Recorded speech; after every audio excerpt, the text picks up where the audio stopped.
We're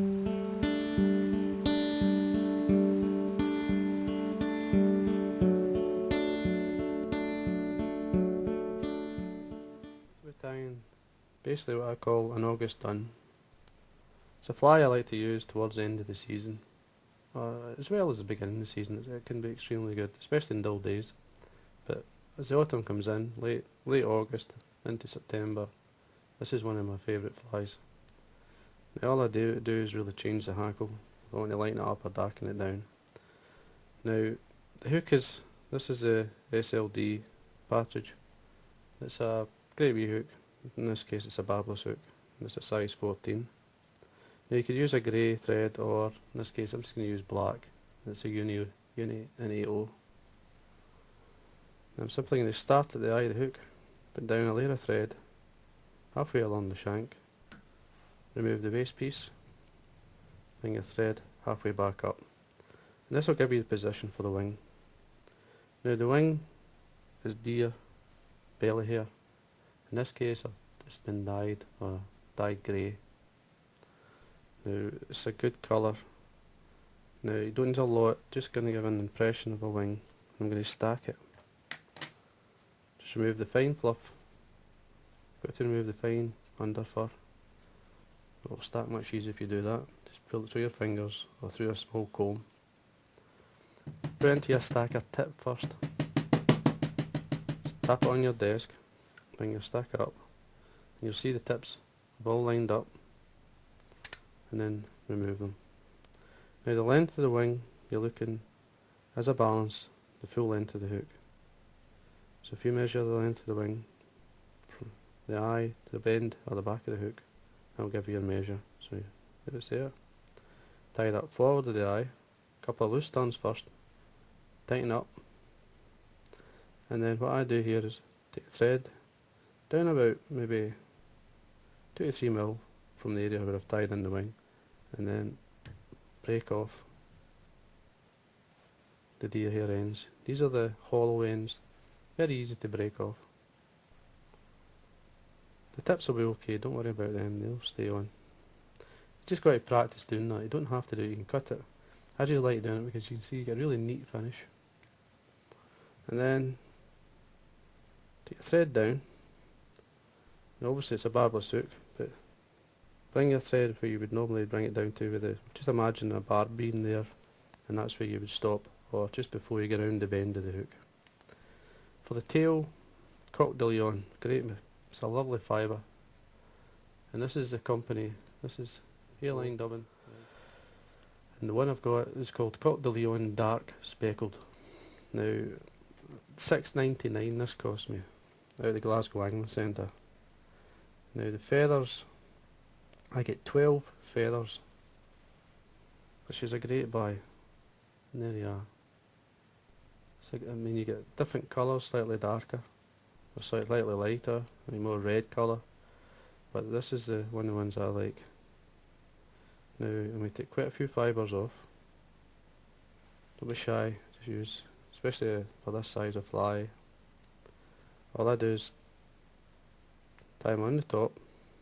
If you want the tail length to be match the hook length, you can bring your thread underneath, or you can split the fibres, which I'm going to do, and do a figure 8 through, just to spread the fibres.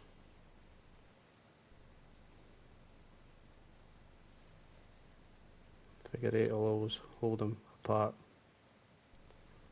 nice and tight. There you go. That just spreads the weight of the fly. You see I've quite a few fibres there, because I want this fly to last, and though the Coq de Leon fibres are really strong, by adding a few extra, and the fish don't mind them, especially when it's like dull and the way things are towards the end of the season. And at the beginning of the season you can get away with just exaggerating something, and like the tail is especially, keeps the fly up and on the surface. Now for the body, mole fur is a great fibre I like now, but just to sort of, when you actually take the fur from the skin of the mole, you don't get a huge amount, and sometimes it's quite hard to dub. So what to do is add in a bit of rabbit, just some of the under fur more than the actual guard hair, and that'll basically hold it together better for you. And I like it anyway, so, and it dubs extremely easy. Just lightly dub it into your thread,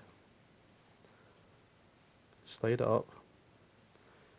Now I always like to get it started, and then basically once you've got it anchored onto the shank, you can twist and tighten up, make it as thin as you want, as thick as you want. Just a nice shape that you're looking for. You stretch it out and twist as you go. Now you could rib this if you want it, but I don't really bother. Just remove the excess. Just tighten up this last turn or so, stretch it out.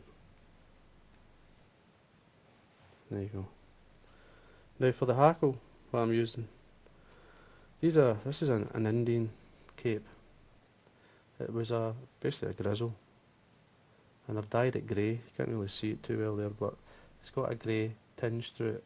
It's just the same colour as the body and the deer hair. It's got that nice colour in it. The original colour was this one. So these are great hackles, and the reason I like them is because they get a mix of two fibres within the hackle, and you just got to get through the feathers or the capes till you find the one you like. Now the hackle fibre length, you're looking just slightly shorter than the wing, and make sure that you get a good feather. There we go. Now you don't get a lot of flat feathers out of these capes, but you get enough for yourself. Now if you look at the feather, at the bottom end it's really nice and soft, it's got the grey colour. Then as you go up, you'll get the sharper fibre, the caught fibre. Now having that as a nice mix works extremely well. So you take away the fluff at the bottom, catch it on this side of the wing, lift the fibres, bring the thread to the front and the stem of the hackle, tie it down, making a nice even surface to wind the hackle on. You could wind the hackle over some dubbing, but I don't really bother. Just get your hackle and then start to wind down towards the wing, and don't worry if it comes off the hackle pliers. Just keep going. Just getting to this point, lift your wing, get it right in close to the root of the wing, and then just wind till you run out of hackle. Right towards the eye, across the hackle. A good 2 or 3 turns down. I usually remove the hackle pliers and fold the tip back, and any fibre that's going forward with the eye, draw them back, and then keeping the thread tight and forget everything just now. Whip finish.